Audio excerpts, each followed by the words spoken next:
మలాకి గ్రంథం 3వ అధ్యాయము 6వ వచనం. మొదటి భాగం చదువుతున్నాం. పేజ్ సంఖ్య 786. యెహోవానైన నేను మార్పులేని వాడను. చదువుకున్న మాటలు మనము ఆరాధించే దేవుడు మార్పు లేని వాడు. ఇమ్యూటబుల్, ఇంగ్లీష్లో ఇమ్యూటబుల్. 13:8 యేసుక్రీస్తు నిన్న నేడు ఒక్కటే రీతిగా ఉన్నాడు. అవును, యుగయుగములకును ఒక్కటే రీతిగా ఉండును. మన రక్షకుడైన యేసుక్రీస్తు గతములో, నిన్న అంటే గతంలో, ప్రజెంట్లో, రేపు కూడా ఒకే రీతిగా ఉంటాడు. సో దేవుని యొక్క లక్షణం ఏంటంటే ఆయన తన యొక్క స్థితిని మార్చుకునేవాడు కాదు. ఆయన ప్రేమతత్వంలో, ఆయన కనికరంలో, ఆయన దయ వాత్సల్యతలో ఆయన మార్పు చెందుతుండేవాడు కాదు.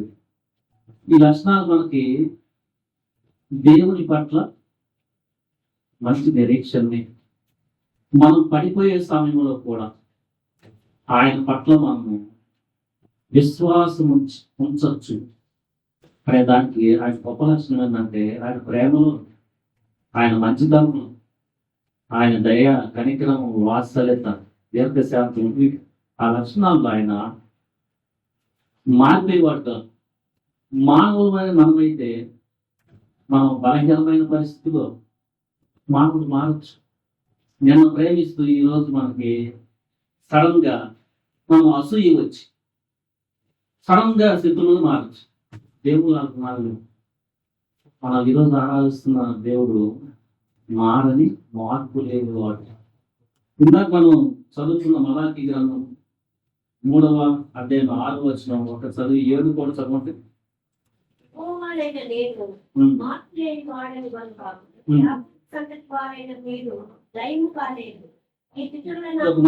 చూడండి ఆ మాట, నేను మార్పు లేని వాడను కనుక యాకోబు సంతతి వారైన ఇజ్రాయెల్ ప్రజలతో చెప్తున్నారు, మీరు లైవ్ కాకుండా ఉన్నారు అని చెప్తున్నారు. అంటే దేవుడు వీళ్ళైతే చాలా ఆయన విషయంలో నిబంధన మీరారు, విగ్రహాలకు వెళ్ళిపోయారు. చాలా మంది చాలా మార్పులు వచ్చినాయి వీళ్ళలో. దేవుడు చెప్తున్నాడు ఏంటంటే నేను మార్పు లేని వాడిని కనుక మీరు లైవ్ కాలేదు. మీరు చేసిన దానికి నేను వెంటనే నా ఉగ్రత ప్రదర్శిస్తే మీరు ఈ బాకి లైవ్ అయిపోయేవాడు. నేను మార్పు లేని వాడను కనుక మీరు లైవ్ కాలేదు. రక్షణ పొందిన మన జీవితంలో కూడా మనం కొన్నిసార్లు పాస్ అవుతాం. కొత్త నిబంధన క్రీస్తు తన పరిశుద్ధమైన రక్తంలో చేస్తే ఆ నిబంధన తగినట్టుగా చాలాసార్లు మార్చుకోలేదు. ఇంకా క్రీస్తు ఎలా ఉన్నాడు అంటే దీర్ఘశాంతం, కనికరం ఉంటుంది. దేవునికి మనకి మధ్యవర్తిగా ఉంటే విజ్ఞాపన చేస్తూ ఆయన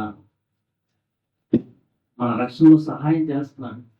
ఆయన వెంటనే కోపపడితే ఆ ఉగ్రత మనం అయిపోయేవారు. సో మన జీవితంలో రక్షించబడిన తర్వాత ఎన్నిసార్లు అట్లా ప్రవర్తించాం. ప్రభా, నువ్వు మార్పు లేని వాడు, నీ ప్రేమను, నీ దీర్ఘశాంతం, నీ కనికరము, నీ దయను, కాబట్టి నేను బతుకున్నాను, కాబట్టి నేను స్తుతిస్తున్నాను. అపోస్తలుడైన పౌలు గారు 2వ తిమోతి 2వ అధ్యాయం 13లో తీసుకోవాలి, చదవండి. తిమోతికి రాసిన 2వ పత్రిక 2వ అధ్యాయము 13వ వచనం. మనము నమ్మదగని వారమైనను ఆయన నమ్మదగిన వాడుగా ఉండను. ఆయన తన స్వభావములకు విరోధంగా ఏమీ చేయలేము. మంచి మాట పౌలు చెప్తున్నాడు. ఈ మాట మనం నమ్మదగిన వారుగా ఉంటాం. అయితే దేవుడు నమ్మదగిన వారుగా ఉన్నాడు. మనం చాలాసార్లు మనలో నమ్మకత్వం ఉండదు. ఇప్పుడు ఫర్ ఎగ్జాంపుల్ వీరు మలాకీలో ఒక విషయం చెప్తున్నారు, వాళ్ళు కరెక్ట్ చేస్తాను. 3వ అధ్యాయము 7వ వచనం చదువు. మీ పితరుల నాటి నుండి మీరు నా కట్టడలను గైకొనక వాటిని ప్రోత్సహిస్తుంది. అయితే మీరు నా తట్టు తిరిగిన ఎడల నేను నీ తట్టు తిరుగుతున్నానని సైన్యము ప్రభుత్వకు యెహోవా సెలవీయగా. ఇప్పుడు ఒక మాట మీరు చూడండి. వాళ్ళ ఎక్కువ మంది దేవుని కట్టడలను గైకొనమాట. అయితే దేవుని యొక్క క్యారెక్టర్ ఏంటంటే ఇప్పుడుకైనా పశ్చాత్తాపడండి అని చెప్తూ ఉంటాడు. కట్టడం మీరినప్పుడు దేవునికి కోపం ఉంటుంది. ఆయన క్యారెక్టర్లో పాపం చేసినప్పుడు కోపం ఉగ్రత ఉంటుంది. కానీ ఆయన కోరుకునేది ఏంటిది అంటే మీరు నా వైపు తిరిగితే అంటే పశ్చాత్తాపడు, నేను మీ తట్టు తిరుగుతాను అంటున్నాడు. మళ్ళా మిమ్మల్ని సమకూరుస్తాను అంటున్నాడు. మీరు పాపంలోకి కొనసాగుతుంది. సో దేవుని లక్షణం ఏంటంటే పాపం చేసిన వ్యక్తి మీద కోపం ఉండదు. అయితే ప్రేమ కనికరం వదలకుండా ఆయన మళ్ళా నా తగ్గితే నేను ఈ తగ్గిరుగుతాను. యాకోబు పత్రికలో కూడా దేవుని యొద్దకు రండి. సమాంతరం ఉంది. యాకోబు పత్రిక 4వ అధ్యాయం 8వ వచనం. దేవుని యొద్దకు రండి, ఆయన మీ యొద్దకు వచ్చును. అదే మాట, నా తట్టు తిరగండి, నేను మీ తట్టు తిరుగుతాను. ఆ మాట దేవుని యొద్దకు రండి. రక్షణ పొందిన వారు కూడా చాలా మంది సరిగా అవగాహన లేకుండా దేవుని యొక్క క్యారెక్టర్ సరిగా అర్థం చేసుకోకుండా రక్షించబడిన తరువాత కూడా బంధుమైన స్థాయితో నడుస్తూ ఉంటారు. బంధుత్వం అంటే లోకంలో వాటిని కొన్నిసార్లు దేవుడి కంటే ఎక్కువగానే. సో అలాంటి విషయాలు కొన్నిసార్లు వాళ్ళు ఏంటంటే ప్రార్థన చేస్తా పొందుకోలేరు. మనసు చెప్తున్నాడు దేవుని యొక్క రండి, దానికి దగ్గరికి వస్తారని చెప్తున్నాడు.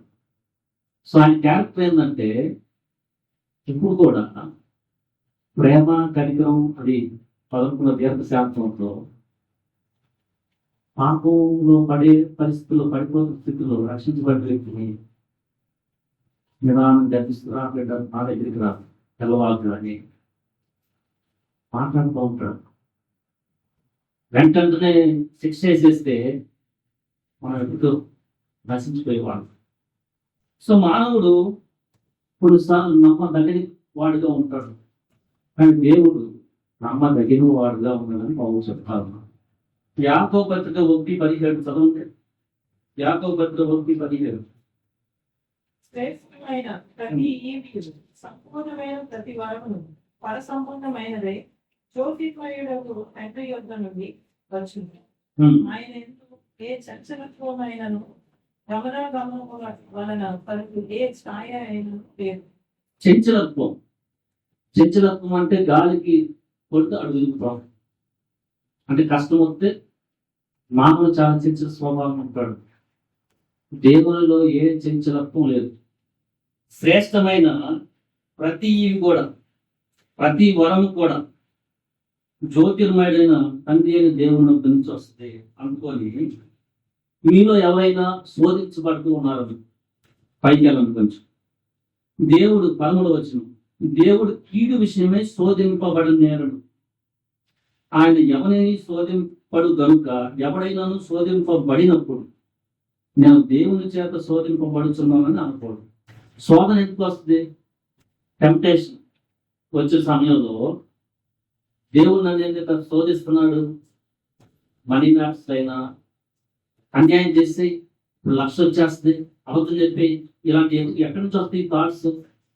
దేవుడు నన్ను శోధిస్తున్నాడు అనుకోడు. ఆయన నువ్వు పాపంలో పడిపోతాను శోధించడు, పాపం పడేయాలని. కీడు విషయమై దేవుడు మనం శోధించడు. శోధన ఎందుకు వస్తుందంటే పాపంలో పట్టుకునే వ్యక్తికి వాస ఉంటుంది. ధనపరంగా అయితే అలా వస్తుంది, శరీరపరంగా అయితే శరీరపరంగా వస్తుంది. అలాంటి సమయంలో ఏంటి నన్ను దేవుడు కీడు శోధిస్తాడు? దేవుడు అట్లాంటి వాడు కాదు. ఆయన మంచివాడు. ఆయన ఆ విషయంలో ఎప్పుడు కూడా శోధించడు. అయితే నీకు శ్రమ ఎందుకు అనిపిస్తాడు అంటే దేవుడి మార్పు లేని తరం ఏంటంటే ఆయన నీ పక్కనుండి ఇప్పుడు నడవగలను, మా పరిశుద్ధులు ఎదుగుతాం, సమాధానంలో ఎదుగుతాం, అందుకొని ఆ పరిస్థితి వస్తుంది. సో శ్రమలో దేవుని యొక్క లక్షణం ఏంటంటే పాపం చేసి పడిపోవాలని కాదు. నేను నిన్ను బలపరుస్తాను, నేను నీకున్నాను, నువ్వు పాపం చేయవాక, ఏదేదో అయిపోతుందని అనుకోవాలి. నేను నీకు సహాయం చేస్తాను, నీకు నిరంతరం తోడై ఉన్నాను, ధైర్యంగా. ఇది ఆయన మార్పు లేని లక్షణం. సో అలా శోధించబడేటప్పుడు ఏంటి, దేవుడు నన్ను మర్చిపోయాడు అనవాలి. ఆయన మార్పు లేని వాడు. శోధించబడేటప్పుడు ఎక్కడి నుంచి వస్తుంది ఆలోచన అంటే, నిన్ను నోటి చేత పాపం చేసే వాళ్ళు ఎక్కడి నుంచి వస్తుంది సాతాను. దేవుని మార్పు లేని తనం ఏంటంటే శోధంలో కూడా నీకు సహాయం వాడు. ఆయన శోధంలో నీకు సహాయం చేయవాడు, నువ్వు తట్టుకోగలిగిన శోధనే అనుమతించేవాడు, దాంట్లో తప్పించుకునే మార్గం కూడా చూపేవాడు ఆయన. అంతేగాని పాపం చేయి అని థాట్స్ పెట్టాను ఆయన నుంచి దాంట్లో ఇవి ఈ స్వకీయ దురాశ నుంచి వస్తున్నాయి. సో దేవుడు శోధన సమయంలో కూడా మనకు సహాయం చేసి పాపంలో పడకుండా మనకి స్ట్రెంగ్త్ ఇచ్చి ఆయన లక్షణాలను మనలో అలవర్చే దేవుడు. ఆయన మార్పు లేని వాడు. ఆయన 102వ కీర్తనలో 102వ కీర్తనలో 25 చదవండి వచ్చిన. ఆది యొక్క నీవు భూమికి పునాది వేస్తుంది, ఆకాశము కూడా నీ చేతి పనులే. అవి నశించును కానీ నీవు నిలచి ఉండును. అవన్నీ వస్త్రము వలె పాతగిలును, ఒకడు అంగవస్త్రమును తీసివేసినట్లు నీవు వాటిని తీసివేయడు, అవి మార్చబడు. నీవు ఏకరీతిగా నువ్వు వాడు, నీ సంవత్సరములకు అంతము లేదు. ఇక్కడ దేవుడు ఆయన సృష్టిలో భాగం కాదు. 90వ కీర్తన చదవండి, 2వ వచనం చదవండి. పర్వతములు పుట్టక ముందు, పర్వతములు పుట్టక మునుపు, భూమిని లోకము నీ పుట్టింపక మునుపు, యుగ యుగములు నీవే దేవుడు. ఆయన ముందే ఉన్నాడు, సృష్టికి ముందే. అందుకొని సృష్టిలో ఉన్న ఆయన చేతి పనైన ఆకాశము భూమి ఇవి గతిస్తాయి కానీ ఆయన గతించడు. అది మనం 102వ కీర్తన చదివాం. ఆది యందు భూమికి పునాది వేసింది 25వ వచనం.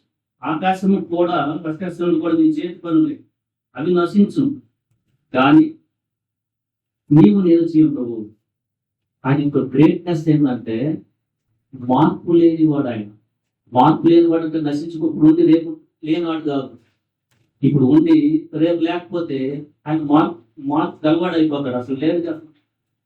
ఆకాశము నశించిన, భూమి నశించిన, నీవు నిలిచి ఉండవు. ప్రభా, నీవు నిరంతరము ఉన్నావు. ఆది నీవే, అంతము నీవే. నీవు ఏకరీతిగా ఉన్నావు. పరిస్థితిని బట్టి నీ గుణాల్లో చంచలత్వం రాదు. నువ్వు పరిస్థితిని బట్టి నువ్వేమన్నా నశించుకో. నీవు చేసిన ఆకాశాలు నశించు. పేరు చెప్తున్నారు, అంత్యకాలంలో ఆకాశం భూమి అగ్ని చేత లయమైపోవును, కాలిపోతాయి. దేవుడికేమో అది ఆయన యొక్క మార్పు లేని నిత్యత్వం సంబంధించిన లక్షణం. ఆయన నిత్యము ఉన్నాడు. ఇంకోటి ఆయన స్థుతించాలి, ఆయన నిత్యము ఉన్నాడు. ఆయన మన వరకు పలానా ఎక్కిపోతుంది. ఈ శరీరంలో 102వ కీర్తన ఆయన ప్రార్థన చేసుకుంటున్నాడు.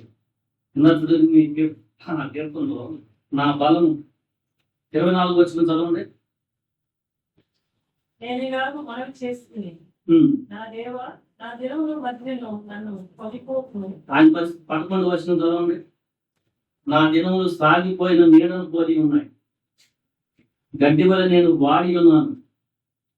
మనిషి పరిస్థితి మనం ఈ శరీరంలో మార్పు వచ్చేస్తే వెళ్ళిపోతాం. క్రీస్తు యేసులో ఉన్న మనకి నిరీక్షణ ఏంటంటే రేపు మనకి నిత్యత్వం ఉంది. ఆయన వచ్చినప్పటి నుంచి ఇక మనకి కన్జ్యూమర్ బాడీస్, మహిమా శరీరాలు ఆయన ఇస్తున్నాడు. మహిమా శరీరం అవి వాడిపో. కానీ ఈ శరీరంలో ఉన్న మన పరిస్థితి ఏంటంటే మన స్ట్రెంగ్త్ కూడా మార్పు వస్తూ ఉంటాం. స్ట్రెంగ్త్ మార్పు పని అయిపోతుంది. అందుకని ఆయన ప్రార్థన చేసుకుంటున్నాడు, దేవా, దినాల మధ్యన పోనీవాక, నీవు ఆకాశాలు గతించిన, అవి నశిస్తాయి కానీ నువ్వు ఏకరీతిగా ఉన్నావు, నన్ను రక్షించు. నువ్వు ప్రార్థన చేసుకుంటున్నావు. ఆయన అనుభవం ఏంటంటే దేవుడు ఏకరీతిగా ఉండేవాడు. ఆయన స్ట్రెంగ్త్, ఆయన ప్రేమ, ఆయన కనికరం, ఆయన దయ. మనం దేవుణ్ణి మార్పు లేని వాడు లేను. నువ్వు నమ్మదగిన వాడు. నీ ప్రేమ, నీ కనికరం, నీ దయ, దీర్ఘశాంతం, వాత్సల్యతలో నువ్వు మార్పు లేని వాడు. కాబట్టి నేను కూడా ప్రస్తుతం యాకోబు సంతైన మీరు లైఫ్ కాలేదని చెప్తున్నాడు. యెహోవానైనా నేను మార్పు లేని వాడగలను. మీరైతే కట్టడలు గైకోనలేదు. దేవుడు చెప్తున్నాడు, ఎప్పుడైనా నా తండ్రి తెలియదే నీ దగ్గర నేను వస్తాను అంటున్నాడు. ఆయన మంచితనం. ఆయన వదిలిపెట్టే దేవుడు కాదు, విడుబడు ఎడబాయు. అనుకుని ఏదైనా స్వాగం వచ్చిందనుకో కట్టడి విడిచి అవతలకి వెళ్ళిపోవాలి. అవతలకి వెళ్ళిపోయేది సాతాన్ని నేను శోధించడం. దేవుడు వదిలేసాడని అనుకోవాలి. ఆయన చంచలత్వం లేదు. ఆయన ఇచ్చిన వాగ్దానాలు నమ్మదగినవి. నువ్వు రక్షించబడిన నీవు ఆయన ఇచ్చిన రక్షణ బట్టి ఆనందిస్తూ ఆయన స్తుతిస్తూ, ప్రభువా నువ్వు సత్యవంతుడు, నీ ఇచ్చిన రక్షణ బట్టి నేను నిల్చున్నా. మనకైతే ముందు పాపం కూడా అంటే ఏమో కూడా సరిగ్గా తెలియదు. ఇప్పుడు రక్షించబడిన తర్వాత మనకి ఎదురవుతున్న శోధనలో ఆయన విడవకుండా మనకి తన ఆత్మనిచ్చి సహాయం చేస్తున్నాడు అనుకోని శోధన సమయంలో ఎవరు కూడా సనుక్కోకుండా ఏంటిది అని మాట్లాడలేని వాడు. ఎందుకు వస్తుందంటే నీలో ఉన్న దురాశ ఎక్కడో ఇంకా విడిచిపెట్టట్లేదు. దాన్ని నిదానంగా గమనించాలంటే నువ్వు చాలా భక్తులు ఎదుగుతావు. నిదానంగా ఆలోచించి ఎక్కడి నుంచి వస్తుంది? దేవుడు నన్ను వదిలేశాడు, దేవుడు కాదు. దేవుడు వదిలేదు. ఆయన మార్పు లేని వాడు. ఆయన ఆజ్ఞలు గైకుంటే 1000 తరముల వరకు భ్రమించు వాళ్ళనే ఉన్నాం. ద్వితీయోపదేశకాండం 7:9 చదవండి. కాబట్టి ఈ దేవుడైన యెహోవా తానే దేవుడనియు తనను ప్రేమించి తన ఆజ్ఞలను అనుసరించి నడుచుకుని వారికి తన నిబంధనను స్థిరపరచువాడును 1000 తరముల వరకు కృపచూపువాడును నమ్మదగిన దేవుడునని తను ఉద్దేశించు వారిలో ప్రతి వారిని బహిరంగముగా నశింపచేయటకు వానికి దండన విధించు వాడని నేను తెలుసుకోగలను. ఇక్కడ 2 ఉన్నాయి లక్షణాలు చూడండి. 2 లక్షణాలు ఉన్నాయి. ఫస్ట్ చదవండి. కాబట్టి దేవుడైన యెహోవా తానే దేవుడనియు తన్ను ప్రేమించి తన ఆజ్ఞలను అనుసరించి నడుచుకుని వారికి తన నిబంధనను స్థిరపరచువాడని. ఇది ఒకటి. తను ప్రేమించి తన ఆజ్ఞలను అనుసరించి నడుచుకునే వారికి నిబంధన స్థిరపరిచి 1000 తరముల వరకు గొప్ప చూపు వాడు నమ్మదగిన దేవుడు. అదే ఆయన క్యారెక్టర్. ఇంకొకరు ఉంటారు పాపం చేస్తూ దేవుని పట్టించుకో. వాళ్ళ విషయంలో ఆయన యొక్క లక్షణం ఏముందో చూడండి. ద్వేషించు వారిలో ప్రతి వారిని బహిరంగముగా నశింపచేయటకు వారికి దండన విధించు వాడనకు నేను తెలుసుకోగలను. ఇక్కడ కృప ఉంది. ఈ 2 దాంట్లో వెంటనే జరగదు. యేసుక్రీస్తు ద్వారా అయితే దేవుడు పిలుస్తా ఉన్నాడు. ఈ పాపాన్ని విడవండి. ఆయనే దేవుడే ప్రాణం పెట్టి పిలుస్తా ఉన్నాడు. ఆయన ప్రేమలో మార్పు లేదు. మీరు పశ్చాత్తాపడండి. మీరు నా తండ్రి మీకు కూడా 1000 తరముల వరకు కొడుకు చూపుతాను అన్నాడు. అది ఆయన లక్షణం. వినలేదా? ఉగ్రత ఉంది, జాగ్రత్త. దాంట్లో కూడా మార్పు లేదు. అది ఎంతెంటనే వచ్చేది కాదు. అందుకని రక్షణ లేని వారిని ఆయన చాలా దేవుడి శాంతం. నువ్వు బిడ్డ, నువ్వు నా తండ్రి, నేను నీ తట్టు వస్తాను, నిన్ను బిడ్డగా కుమారుడిగా చేర్చుకుంటాను అని పిలుస్తున్నాడు. వెంటనే శిక్ష మీకు పట్టలేదని నెగ్లెక్ట్ చేయదు. శిక్ష పడట్లేదంటే ఆయన మంచిదనం. అందుకో ఏమవట్లేదే అని అనుకోవద్దు. పాపాన్ని విడిచిపెట్టండి. ఆయన ప్రేమ కనికరం మార్పు లేని వాడు. ఈరోజు మనం ప్రభువును మార్పు లేని వాడు యేసుక్రీస్తు రక్షకుడు ఉన్న నేడు రేపు ఏకరీతి ఉన్నవాడు. ఆయన ఆజ్ఞలు మనం గైపోతే 1000 తరములు కూడా అంటే మన పిల్లల్ని వాళ్ళు పట్టకూడదు. దావీదుకి ఏం చెప్పాడు? నిత్యము నీకు కృప చూపు వాడను అన్నాడు. దావీదు పడతా ఉన్న దేవుని ఆజ్ఞను బట్టి నడుచుకోవాలనే ఒక ఆశ కలిగి జీవించిన భక్తుడు. ఆయనకి ఇచ్చిన వాగ్దానం ఏంటంటే, దేవుడు నీ తరంలో ఒక రాజు ఎప్పుడు ఉండకుండా పోడు అని దేవుడే ఆయన యొక్క గర్భంలో దావీదు కుమారుడు వచ్చాడు. ఆయన రాజ్యము నిరంతరం నిలిచే రాజ్యం, అని పర్వత రాజ్యం. ఆయన వచ్చిన దగ్గర నుంచి స్టార్ట్ అయిన సువార్తకు ప్రారంభమైంది. ఇప్పుడు కూడా ఆ రాజ్య ప్రభావం పెరుగుతూ ఉంది. రేపు ఆయన వచ్చినప్పుడు కూడా ఉంటుంది. ఎదుగులో ఆయన రాజ్యం చేస్తూ ఉన్నాడు. అది దావీదుకి ఇచ్చిన వాగ్దానం. నీ జీవితంలో కూడా దేవుని సరిగా అర్థం చేసుకోండి. ప్రభా, నేను చాలాసార్లు చదువుతున్నాను. నాకు ఏదన్నా మంచిగా వచ్చినప్పుడు ఏమవుతున్నా బాగా సంతోషం, లేనప్పుడు ఏమన్నా నేను చంచలత్వంగా ఉంటున్నాను. ప్రధానంగా నుంచి ఎక్కడి నుంచి వస్తుంది ఈ భావం అంటే, ఎక్కడి నుంచి రాస్తున్నామేమో ఏం చెప్తున్నాడు, నేను విలువను నేను అది వదిలేస్తే నీ జీవితం కూడా దేవుడు ఎలా ఉంటాడు, నీ జీవితం దేవుడు లాగా ఉంటాడు. నీకే కాదు, పిల్లలు తరాలు కూడా ఆయన పంపించే దేవుడు ఉంటాడు. ఆకాశాలు కలిసిమవచ్చు, నశించవచ్చు, భూమి నశించవచ్చు, ఆయన అసలు నశించుకోడు.